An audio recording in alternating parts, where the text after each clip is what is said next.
Most welcome my students. How are you? Are you fine? Thank you. आज हम लोगों की चर्चा का विषय क्या है? ऊर्जा।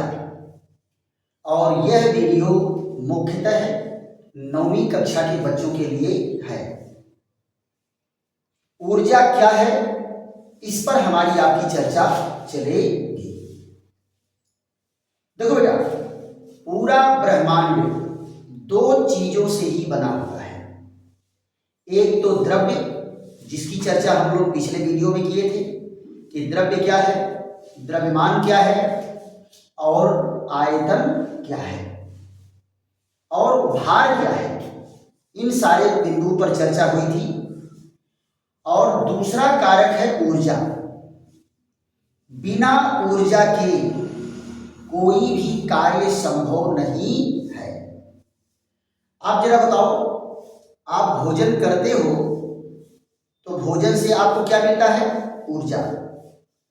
और अगर 2 दिन 3 दिन भोजन न दिया जाए तो आप जो है बिस्तर से उठ नहीं पाओगे, है कि नहीं? आपको कमजोरी महसूस होगी।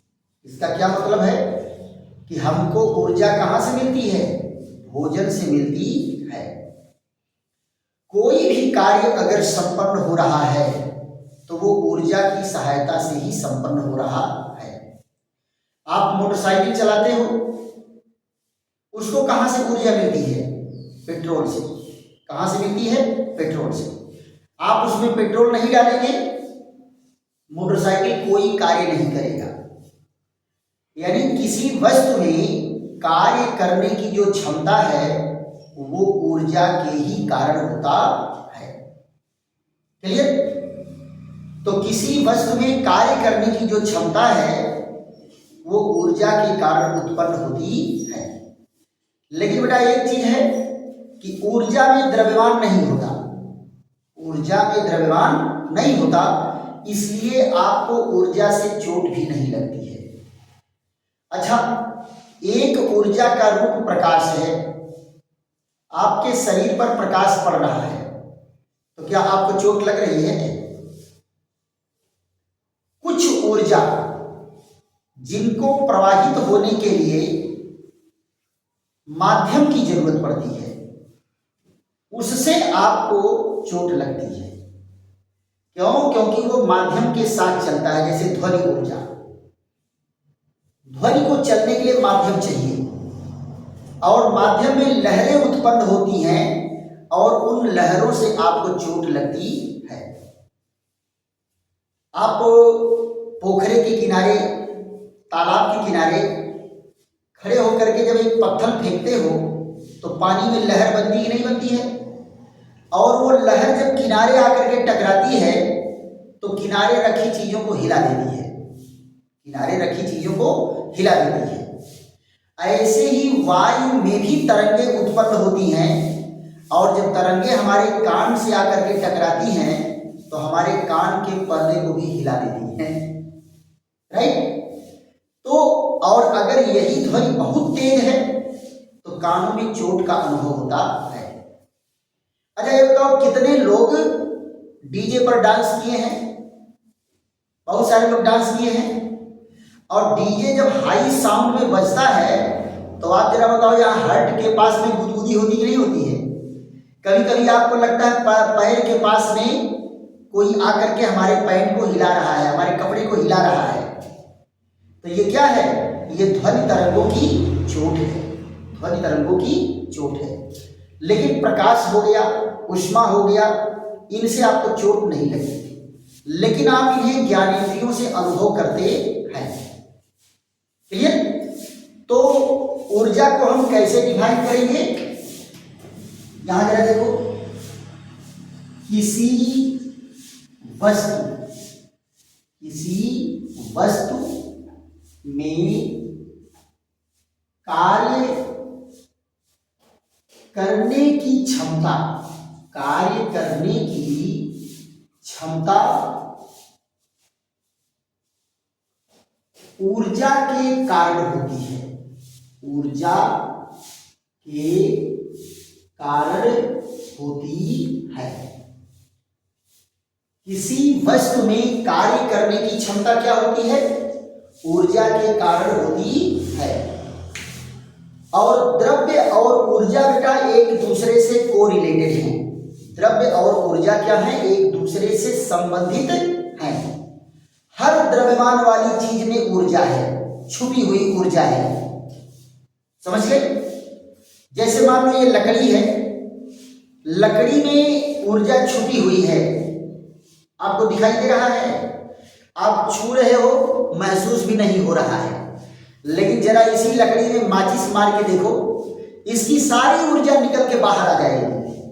इसका मतलब क्या है कि लकड़ी में बहुत सारी ऊर्जा भरी हुई थी, कोयले में बहुत सारी ऊर्जा भरी हुई है। आप उसको जो है माचिस मार के देखो, सारी ऊष्मा निकल करके बाहर आ जाएगी। पेट्रोल में बहुत सारी ऊर्जा भरी हुई है, मोटरसाइकिल में डाल करके किक मारो, देखो आपको यहाँ से लेकर के कहाँ कहाँ पहुँचा देती है।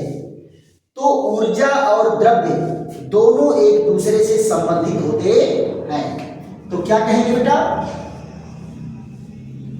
द्रव्य और ऊर्जा, द्रव्य और ऊर्जा एक दूसरे से संबंधित होते हैं। एक दूसरे से संबंधित होते हैं। एक दूसरे से संबंधित होते हैं। ऊर्जा और द्रव्य क्या है? एक दूसरे से संबंधित होते हैं। अब आप जरा ध्यान दो, एक बहुत महान वैज्ञानिक थे बेटा आइंस्टीन, जो द्रव्य और ऊर्जा में संबंध स्थापित किए। तो हम लोग उसको क्या कहते हैं? द्रव्य और ऊर्जा की तुल्यता का नियम। द्रव्य और ऊर्जा की तुल्यता का नियम, ध्यान दो बेटा। द्रव्य और ऊर्जा, द्रव्य और ऊर्जा की तुल्यता का नियम, तुल्यता का नियम। द्रव्य और ऊर्जा की तुल्यता का नियम किसके द्वारा दिया गया बेटा? ये नियम आइंस्टीन द्वारा, आइंस्टीन द्वारा ये नियम दिया गया है। आइंस्टीन बेटा किसमें संबंध स्थापित किए? ऊर्जा, ऊर्जा को किससे चिन्हित करते हैं? ई से। और किसके बीच में? ऊर्जा और द्रव्य, ऊर्जा और द्रव्य। द्रव्यमान जो है, द्रव्यमान को किससे? यम से डिनोट किए। और इनका संबंध कैसे स्थापित किया गया? E equal to m c square, E equal to m c square. देखो बेटा, आप यम को तो जान गए द्रव्यमान है, ई को जान गए ऊर्जा है, और सी क्या है? सी है प्रकाश का वेग, प्रकाश का वेग, प्रकाश का वेग। अब प्रकाश का वेग कितना होता है? 3 × 10⁸ मीटर प्रति सेकंड, प्रति सेकंड। यानी 1 सेकंड में प्रकाश इतनी दूरी तय कर लेता है। 1 सेकंड में प्रकाश के द्वारा चली गई दूरी प्रकाश का वेग है। समझ गए? अब इस संबंध से क्या आपको विश्वास होता है? क्या समझते हैं इससे? कि ये जो संबंध है ये द्रव्य और ऊर्जा के बीच में है, द्रव्य और ऊर्जा के बीच में है। इसका मतलब क्या है? कि हम द्रव्यमान को ऊर्जा में बदल सकते हैं और ऊर्जा को द्रव्यमान में बदल सकते हैं। क्या करेंगे? आप लकड़ी जलाते हो तो उसका द्रव्यमान ही तो होता है, लेकिन वो द्रव्यमान अगर नष्ट हुआ तो ऊर्जा में परिवर्तित होगा। लेकिन आप बहुत सारे उदाहरण पाएंगे कि द्रव्य के नुकसान होने से, क्षति होने से ऊर्जा बन रहा है, लेकिन ऊर्जा को द्रव्य में परिवर्तित होने वाला उदाहरण बताओ एक को। पहले के समय में आप लोग देखे होंगे, धारावाहिक देखे होंगे ना, नारद जी कहीं भी जाते हैं तो नारायण नारायण करते हुए आ जाते हैं, प्रकट हो जाते हैं, और फिर करताल बजाते हैं, नारायण गायब, नारायण गायब। तो वो क्या है, वो उनकी टेक्नोलॉजी है। वो जहां चाहते हैं वहां ऊर्जा में बदल जाते हैं, दिखाई नहीं देंगे, और जहां चाहेंगे वहां द्रव्य में बदल जाएंगे तो वो दिखाई देने लगते हैं, है कि नहीं। तो आइंस्टीन का सिद्धांत नारद के पास बहुत ज्यादा है ना, देवताओं के पास बहुत ज्यादा है। वो जहां चाहते हैं वहीं प्रकट हो जाते हैं, जहां चाहते हैं वहां से गायब हो जाते हैं। तो कहने का मतलब बेटा, विज्ञान अभी इस पर रिसर्च जारी है कि हम कैसे द्रव्य को ऊर्जा में बदलेंगे और कैसे ऊर्जा को द्रव्य में बदलेंगे। अभी जबरदस्त खोज इस पर चल रही है। तो ये रहा ऊर्जा और द्रव्य में संबंध। फिर बेटा प्रश्न आता है कि द्रव्य की अवस्थाएं, द्रव्य की अवस्थाएं, द्रव्य की अवस्थाएं, ये क्या होता है। द्रव्य की अवस्था को आप प्रकृति में विभिन्न द्रव्यों को किन किन रूपों में देख सकते हैं, किन किन रूपों में देख सकते हैं। तो इनको जो है कई कैटेगरी में डिवाइड किया गया है द्रव्य की अवस्था। पहली अवस्था क्या बेटा, ठोस, ठोस अवस्था। पहली अवस्था क्या है, ठोस अवस्था। इसको अंग्रेजी में क्या कहते हैं, सॉलिड स्टेट, सॉलिड स्टेट। दूसरा क्या है, द्रव अवस्था, द्रव अवस्था। और इसको क्या कहते हैं, लिक्विड स्टेट, लिक्विड स्टेट, द्रव अवस्था। और तीसरा क्या है, गैस अवस्था, गैस अवस्था, गैस अवस्था।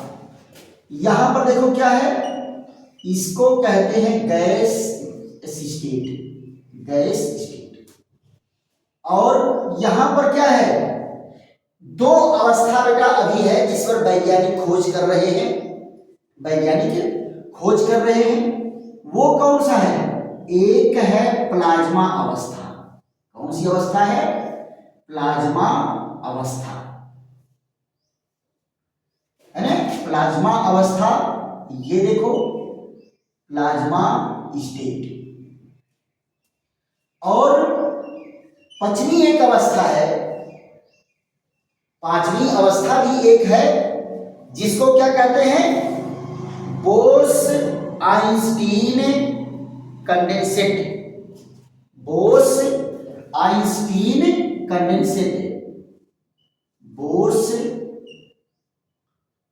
आइंस्टीन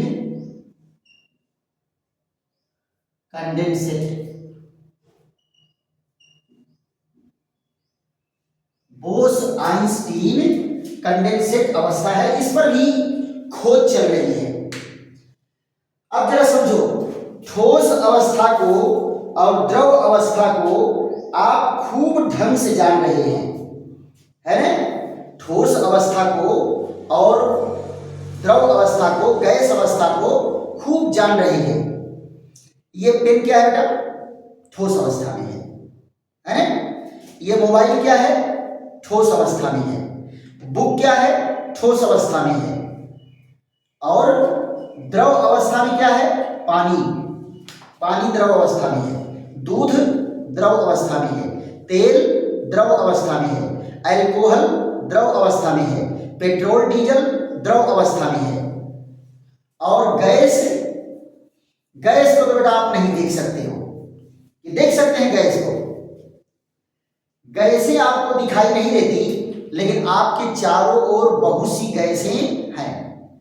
अच्छा बताओ, तुम्हारे वायुमंडल में अगर आप बात करोगे कि हवा है हमारे चारों ओर, तो हवा में कौन कौन है? बहुत सारी गैसें मिली हुई हैं। कुछ गैसें तो अशुद्धि के रूप में हैं, अब कुछ तो इसके संगठन में है।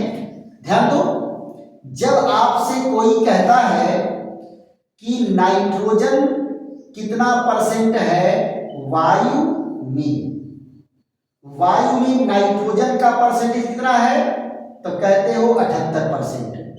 ऑक्सीजन कितना परसेंट है, तो क्या कहते हैं 20.9% है। और कार्बन डाइऑक्साइड कितना परसेंट है, 0.03% है। और अदर गैसें किसमें है, 1% में है। ये वायुमंडल का संगठन, इतने लोग आपके चारों ओर घूम रहे हैं, लेकिन आप इनको देख नहीं सकते। तो गैस अवस्था, ये 3 अवस्था। वो प्लाज्मा अवस्था क्या होता है बेटा? कोई भी पदार्थ अगर बहुत हाई टेम्परेचर पर है तो उसके सारे परमाणु जो है आयन के रूप में रहेंगे। किस रूप में रहेंगे? आयन के रूप में रहेंगे। और ये प्लाज्मा अवस्था जो होती है विद्युत की सुचालक होती है। हाई टेम्परेचर पर क्या होते हैं? ये आयन के रूप में रहेंगे, धनायन के रूप में रहेंगे, ऋणायन के रूप में रहेंगे। क्लियर? और धनायन और ऋणायन के रूप में रहेंगे तो जाहिर सी बात है कि उनमें से होकर के विद्युत धारा प्रवाहित होगी, उनमें से होकर के विद्युत धारा प्रवाहित होती है। क्लियर? अब 5वीं अवस्था जो है ये बोस-आइंस्टीन कंडेंसेट अवस्था है। इसमें क्या होता है कि यह अवस्था जो होता है वेरी लो टेम्परेचर पर, बहुत कम तापमान अगर करोगे तो ये अवस्था आपको प्राप्त होती है। तो ठोस, द्रव और गैस पर हम लोगों की चर्चा होगी। ये तो अभी इस पर रिसर्च चल रहा है, अभी इसके बारे में बहुत ज़्यादा आपको पढ़ने के लिए नहीं है, लेकिन 3 पर जो है हम लोगों की विस्तृत चर्चा चलेगी, डिटेल में चर्चा चलेगी। ठोस, द्रव और गैस। ध्यान दो बेटा, अगर ठोस को कोई कहे कि ठोस क्या होता है ना, एक एक लाइन जो है इस पर चर्चा कर लेते हैं, फिर एक एक करके हम लोग इस पर डिटेल चर्चा करेंगे। ध्यान दो बेटा, ठोस क्या है? अगर इसकी बात करेंगे तो क्या कहेंगे? आयतन व आकृति, आयतन व आकृति। और कोष्ठक में क्या है, कामा दे दो, आकृति और आकार भी कर दो। आकार क्या होता है? निश्चित होता है, यानी ये बदलने वाला नहीं है। इनका आयतन और आकृति दोनों फिक्स है। जैसे मान लो ठोस है, आज इसकी आकृति कैसी है? बेलनाकार है? तो कल क्या ये गोलाकार हो जाएगा कि कल ये त्रिभुजाकार हो जाएगा? ये कल भी बेलनाकार रहेगा। और जितना बड़ा मार्कर है, देखो आकृति और अंतर, आकार में अंतर है। आप लोग ये मत सोचना कि आकृति और आकार एक ही चीज है, दोनों में अंतर है। आकृति मतलब क्या है कि ये बेलनाकार है, गोलाकार है, स्क्वायर शेप में है ना, या त्रिभुजाकार है, ये इसकी आकृति है। रेक्टेंगल है, आयताकार है, रेक्टेंगल है, ये इसकी आकृति है ना। लेकिन आकार का मतलब क्या था? बड़ा या छोटा। अब जरा ध्यान दो, टेनिस का बॉल या क्रिकेट का बॉल और फुटबॉल दोनों गोल है, दोनों की आकृति क्या है? गोल है, लेकिन आकार क्या है? क्रिकेट वाले गेंदा का आकार छोटा है और फुटबॉल और वॉलीबॉल बड़ा है। तो आकृति और आकार में अंतर आप समझ गए। आकृति मतलब उसकी बनावट कैसी है, और आकार मतलब कि छोटा है या बड़ा है, छोटा है या बड़ा है, राइट। और आयतन तो आपको पहले में बता दिए कि कोई भी वस्तु जितना जगह घेरती है वो उसका आयतन है, तो इसका आयतन भी निश्चित रहेगा। अब देखो ये मार्कर आज हवा में इतना जगह घेरे है, तो क्या कल ज्यादा जगह घेर लेगा? कल भी इतना जगह घेरेगा। है ना। तो ये दोनों निश्चित होते हैं। दूसरा जरा देखो, इसका क्या होगा, आयतन निश्चित, आयतन निश्चित है, वह आकृति, वह आकृति अनिश्चित है। आकृति क्या होगी, अनिश्चित, आकृति अनिश्चित। यहां देखो क्या है, आयतन व आकृति, आयतन व आकृति दोनों अनिश्चित है, आयतन व आकृति दोनों अनिश्चित। ध्यान दो बेटा, द्रव का आयतन तो निश्चित होता है लेकिन आकृति निश्चित नहीं होती। जरा एग्जांपल लेकर के देख लेते हैं।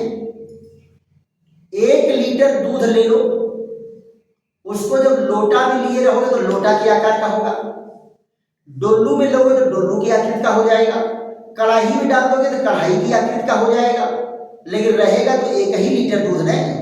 यानी दूध का आयतन निश्चित है लेकिन आकृति निश्चित नहीं है। जिस बर्तन में रखोगे उसी बर्तन की आकृति ले लेगा, बोतल में रखोगे तो बोतल की आकृति का हो जाएगा, पक्का। दूसरा क्या है, आयतन और आकृति गैस में दोनों अनिश्चित होता है। गैसों में आयतन व आकृति दोनों अनिश्चित होता है, पक्का।